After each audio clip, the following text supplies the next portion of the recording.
اعوذ باللہ من الشیطان الرجیم، بسم اللہ الرحمن الرحیم۔ محترم، سب سے پہلے ایک مثال آپ کے سامنے پیش کرتا ہوں، پھر اپنے مدعے پہ آؤں گا، اپنے عنوان پہ آؤں گا۔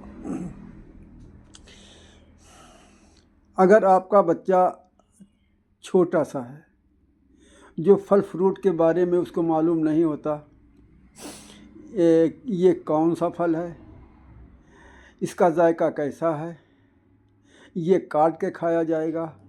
یا چھیل کے کھایا جائے گا، اگر وہی سارے کے سارے پھل کوئی آپ کا مہمان آئے یا اور اس کے جھولے میں کیلے بھی ہوں، انار بھی ہوں، سیب بھی ہوں، انگور بھی ہوں، اور وہ سنترے بھی ہوں، اور وہ اس بچے کے ہاتھ میں دے دے جس کے بارے میں اس کو معلوم نہیں ہو یہ چھیل کے کھایا جاتا ہے، یہ کاٹ کے کھایا جاتا ہے یا کس طرح سے کھایا جاتا ہے، لیکن وہ آپ کا مہمان وہ یہ اچھے سے سمجھتا ہے کہ یہ بچہ تو بھی نابالغ ہے، یہ نہیں سمجھتا ہے، اس نے سارے کے سارے یہ پھل نہیں ابھی جانتا ہے، تو وہ یہ سمجھ کے دیتا ہے کہ اس کے ماں باپ ہوشیار ہیں، سمجھدار ہیں، بالغ ہیں، وہ سب جانتے ہیں، اور وہ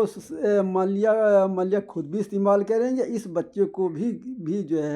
مالیہ بتا دیں گے۔ تو جب بچہ وہ مالیہ جھولا لے کے تھیلا لے کے اپنے والدین کے پاس آتا ہے تو وہ اگر اپنے طریقے سے اپنے دماغ سے وہ کھانے کی کوشش کرے گا تو کبھی مالیہ وہ سنترے کو ایسے کھانے لگے گا منہ سے، کہیں کیلے کو ایسے کھانے لگے گا، اور اگر اس کے سامنے اگر مان لیا چاقو بھی رکھ دیا گیا تو وہ کبھی سنترے کو کاٹنے لگے گا، کبھی کیلے کے کاٹنے لگے گا۔ اس کو یہ نہیں پتہ ہوتا ہے کہ یہ سیب کاٹ کے کھانے والا ہے، یہ جو آم رکھے ہوئے ہیں یہ کاٹ کے کھانے بھی والے ہیں۔ تو بہرحال اس کے والدین یہ بتاتے ہیں، بیٹا یہ کیلا یہ دیکھو یہ چھیل کے کھایا جاتا ہے، اس کا چھلکا الگ کر دیا جاتا ہے تو یہ کھایا جاتا ہے، اور یہ آم یہ آم چاقو سے پہلے چھیل کر کے اس کے اندر کا گودا کھایا جاتا ہے اور اس کی گٹھلی نکال کے پھینک دی جاتی ہے۔ اور دیکھو بیٹا یہ نا سنترا اس میں چاقو کی ضرورت نہیں پڑتی ہے، اس کا چھلکا چھیل کر کے اس کی پھانکیں منہ میں چوسی جاتی ہیں، اور اس کا جو مالیہ وہ جو ہوتا ہے کھوجھٹ اس کو تھوک دیا جاتا ہے۔ اور یہ دیکھو یہ آم ہے، یہ والا کلمی آم ہے، یہ چاقو سے کاٹ کے کھایا جاتا ہے، اور یہ والا دیسی آم ہے، اس کو ملائم کر کے اس کے رس کو نچوڑا جاتا ہے، چوسا جاتا ہے۔ تو ٹھیک یہ معاملہ ہوتا ہے، اور یہ بات سبھی کے آسانی سے سمجھ میں آ جاتی ہے، ہاں ہوتا تو ایسا ہی ہے۔ اگر آپ ہماری بات کو غور سے سن رہے ہوں گے تو آپ ضرور تائید کر رہے ہوں گے، نہیں زبان سے تو دل میں تو ہوتا ہے، ارے یہ تو بالکل ایسا ہی ہوتا ہے جیسا کہ مالیہ بتا رہے ہیں۔ خیر، تو جب ہم یہ اچھے سے سمجھتے ہیں کہ اگر مالیہ کچھ چیزیں ایسی ہوتی ہیں جو مالیہ سے اس بچے کو ہی بتا دی جاتی ہیں کہ دیکھو یہ نیا پھل ہے، اور مالیہ ہو سکتا ہے کہ اس کے گھر والے آپ کے گھر والے بھی نہ جانتے ہوں، تو یہ نیا پھل ہے، ہم وہاں سے آئے تھے تو اس کو لے کے آئے ہیں، یا یہاں نہیں ہوتا، یہ وہاں ہوتا ہے، تو اس طرح سے اس کو مالیہ استعمال کیا جاتا ہے، کھایا جاتا ہے، اور اس کا ٹیسٹ اور سواد ایسا ہوتا ہے۔ بہرحال یہ سب کچھ پہلے سے پہلے مالیہ بتا دیا جاتا ہے۔ ٹھیک یہی معاملہ